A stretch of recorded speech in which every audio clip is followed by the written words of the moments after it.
Hi, I'm Benny Fine. I'm Emily Tang, and consider yourselves warned. Get on your dragons and defend your house because vengeance is coming. We're gonna be spoiling everything from the 5th season of Game of Thrones. If you know nothing about the show or want a full refresher, you can watch our previous Game of Thrones recaps where we break down the first 4 seasons. You can watch by clicking here, then come on back to this video to get the continuation. You'll be all caught up for the season 6 premiere on April 24th after watching this recap in one take in under 6 minutes. Starting now. Welcome back to King's Landing, where Daddy Lannister is freshly dead with Cersei blaming Jaime for freeing the murderer Tyrion. Cersei's cousin Lancel, who's become a devout member of a new religious movement called the Sparrows, who have forehead marks that put Harry Potter's to shame, asks forgiveness for sleeping together in the past, which Cersei denies. She really needs to extend her Tinder matches out to the family. As for Tyrion, he's been smuggled out of Westeros in a crate by Varys, who's been working secretly to set up Daenerys to be the new ruler of Westeros, and the two travel to Meereen to meet her. Unfortunately for Daenerys, she's been dealing with a group of assassins that have started murdering members of her army. Meanwhile, at the Wall, Stannis wants Jon to persuade Mance Rayder to have the wildlings fight for him so he can take back the North from Roose Bolton. Mance denies it and is burned alive, but Jon mercy kills him. R.I.P. Mance. Meanwhile, Cersei, the new hand of the king, gets a message from Dorne regarding her daughter Myrcella, who's supposed to be marrying a Martell, but due to Oberyn's death may be in mortal danger. So Cersei gets Jaime to travel to Dorne with Bronn to bring her back. At the Wall, Jon gets voted as new Lord Commander of the Night's Watch. Moving on up!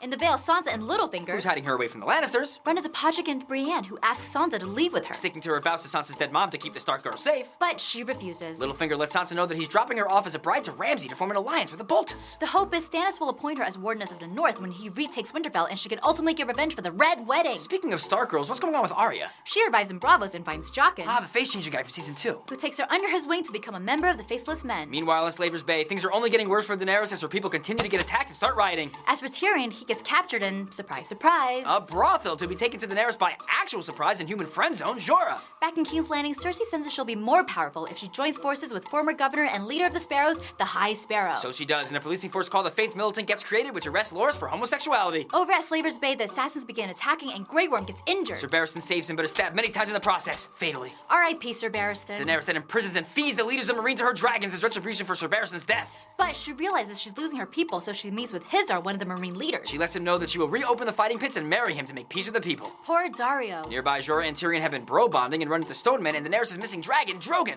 They get attacked by the Stone Men, and although Jorah saves them, he secretly contracts grayscale, and the two men are captured by slavers. Wait, how's Jaime doing? We haven't talked about him in a while. Well, he and Bronn made their way to Dorne to bring back Myrcella. They are suddenly attacked by the Sand Snakes, the bastard children of Oberyn. but all get captured by Dorne guards. Back at King's Landing, Littlefinger arrives and convinces Cersei, who's now fully in cahoots with the Sparrows, to let him take troops up to Winterfell to take out Bolton's and Stannis, but in return being named Warden of the North. Everyone's favorite Grandma Olenna returns to tell Cersei that her grandson Loras has to be freed and that she knows Cersei is behind his arrest. At Loras' hearing, Marjorie, who's now queen, defends him, but a witness who Loras had relations with contradicts her statement, and Marjorie and her brother are arrested. Ramsay finally marries Sansa, and keeping true to his word of not hurting her, takes her by force and makes Reek watch? What the hell, Game of Thrones? At the Wall, Jon, after finally convincing the Rangers to use the wildlings as allies, heads for Hardhome to convince some wildlings to join them. Meanwhile, Sam saves Gilly from a few horny Rangers, and finally, they sleep together. The Red Priestess Melisandre suggests sacrificing Stannis' daughter Shireen for good luck on their Winterfell invasion, but Stannis refuses. Father of the Year! Meanwhile, Jorah and Tyrion end up in a slave fight pit that Daenerys ends up visiting. Jorah reveals himself, but Daenerys asks to have him taken away, but not before he can reveal his gift to her, Tyrion. Tyrion later convinces Daenerys not to execute Jorah, so she exiles him. Again.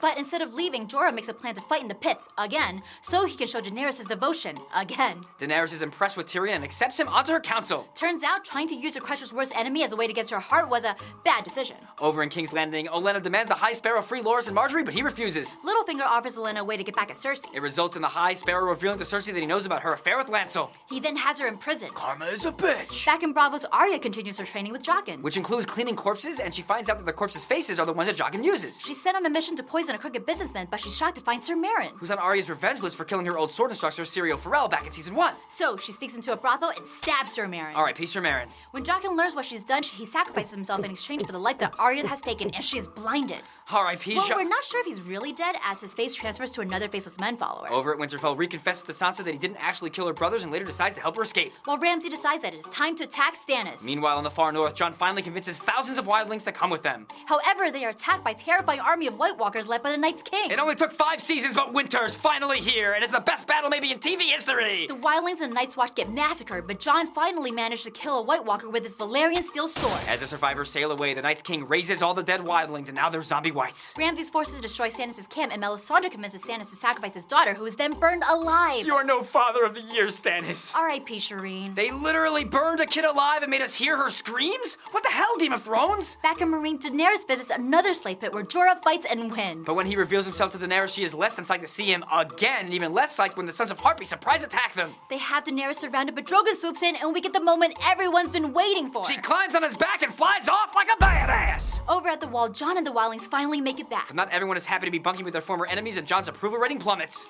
Oh, and Stannis' whole idea of sacrificing his daughter for good luck? Yeah, his wife kills herself, half of his army bounces, Melisandre runs away as Stannis gets killed trying to take Winterfell by Brienne. At least we think he's dead. R.I.P. Stannis' wife. R.I.P. Stannis. Maybe? Back at King's Landing, Cersei finally admits to her affair with Lancel and is forced to walk naked through King's Landing to the sounds of shame being yelled at her by a nun. When she makes it to the finish line, she is received by her few friends and the Mountain. Well, he's more like a Frankenstein shell of what he used to be, but still. Over in Dorne, Jaime and Bronn are released with Myrcella as long as he takes the Princess Son Myrcella's boyfriend with them. Bad news, though. Myrcella drops dead from poison given to her by Oberyn's lover, Ilaria. R.I.P. Myrcella. Back at Slaver's Bay, things are busy as Varys and Tyrion work together to rule Meereen. While Dario and Jorah search for Daenerys. While Daenerys is surrounded by a group of Dothraki warriors somewhere probably really far away. And finally, over at the wall, Jon is lured into an ambush where he is stabbed by the entire Night's Watch and is left bleeding in the snow. But he's not dead! He can't be! Now you're ready for the new season of Game of Thrones. Where's Daenerys? Is Jon Snow alive? Wait, what the hell is going on with Bran? He wasn't even in this season. We're about to find out. Will you be watching the new season of Game of Thrones on April 24th? We know we'll be! Da da da da da da da da da da.